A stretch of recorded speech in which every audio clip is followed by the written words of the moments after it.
See, in lecture 1, we discussed that few important questions from NCERT textbook for mains and KCET point of view. Now in the lecture 2, we are going to discuss a few more questions. See, the first question is that integration of dx by sine square x into cos square x. So how will you do this problem?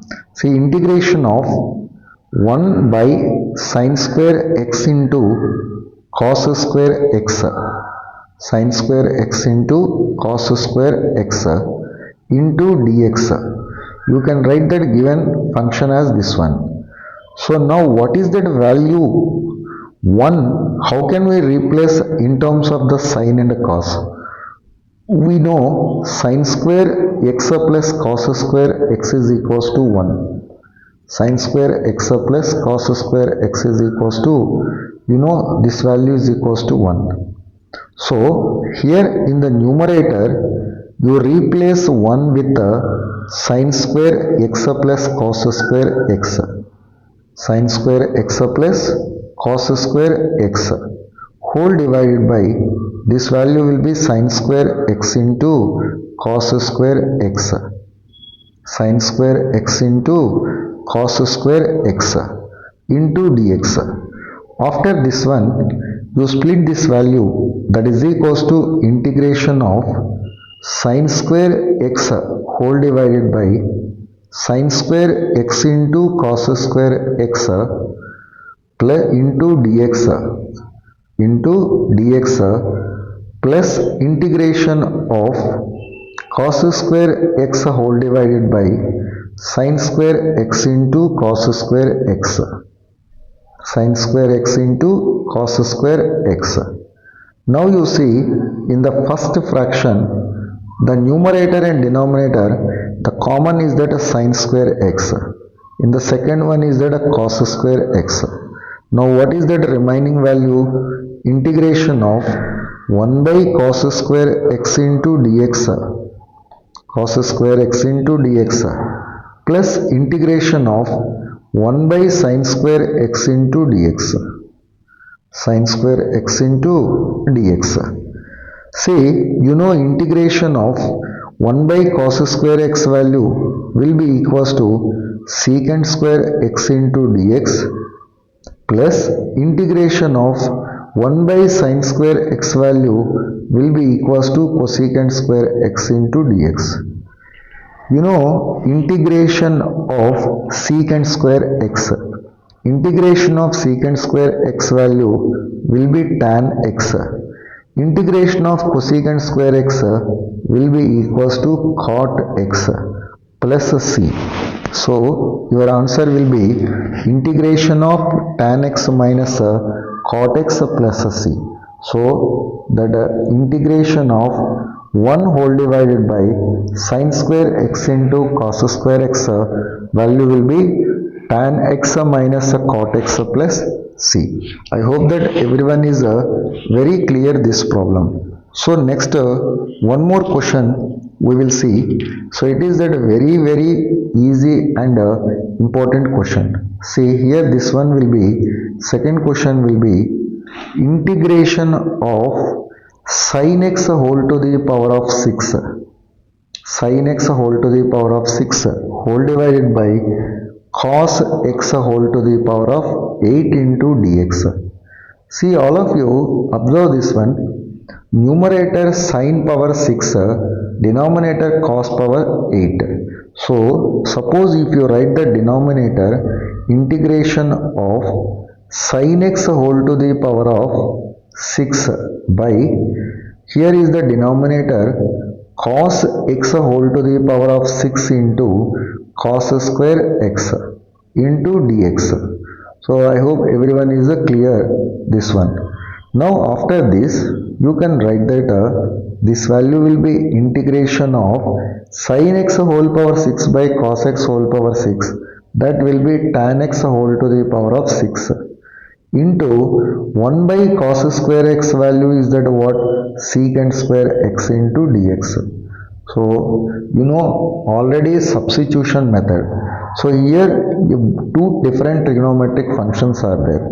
Now in both of these two, derivative of which one will be the other function that you take as that t. So here I will take that put tan x is equals to t. Put tan x is equals to this value is at t. What is the derivative of tan x value? Secant square x into dx is equals to this value is at dt.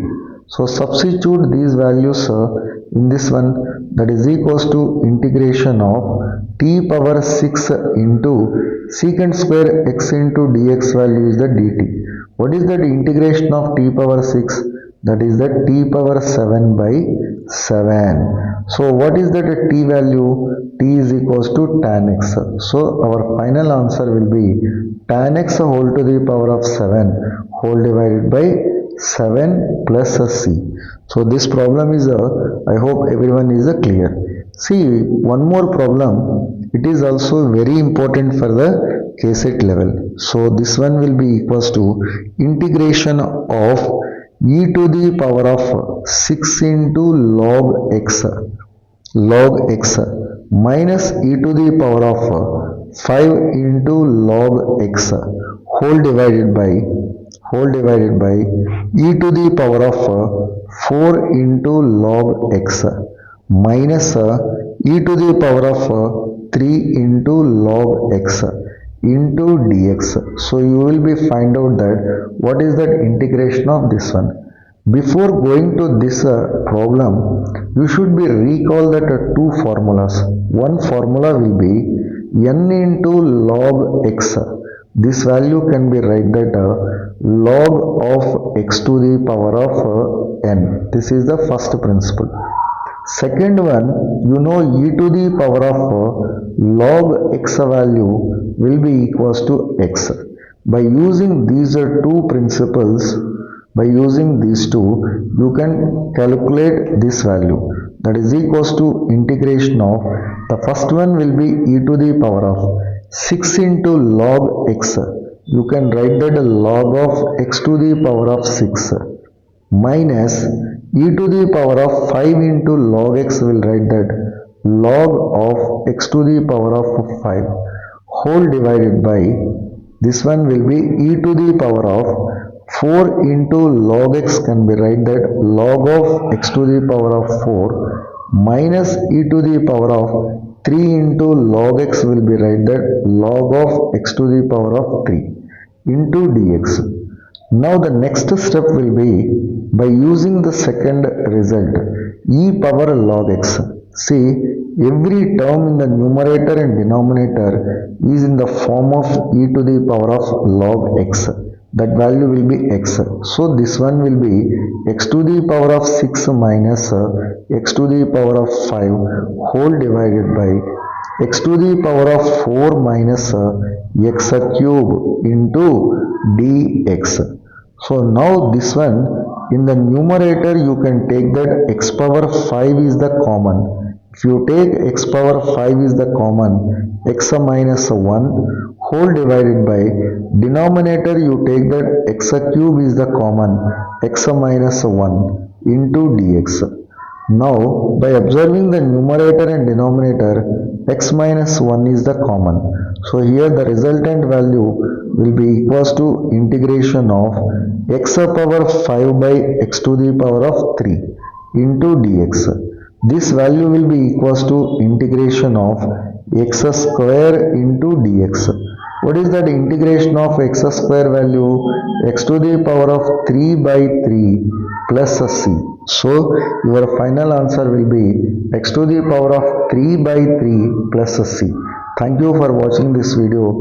Please like, share and subscribe this channel for more updates.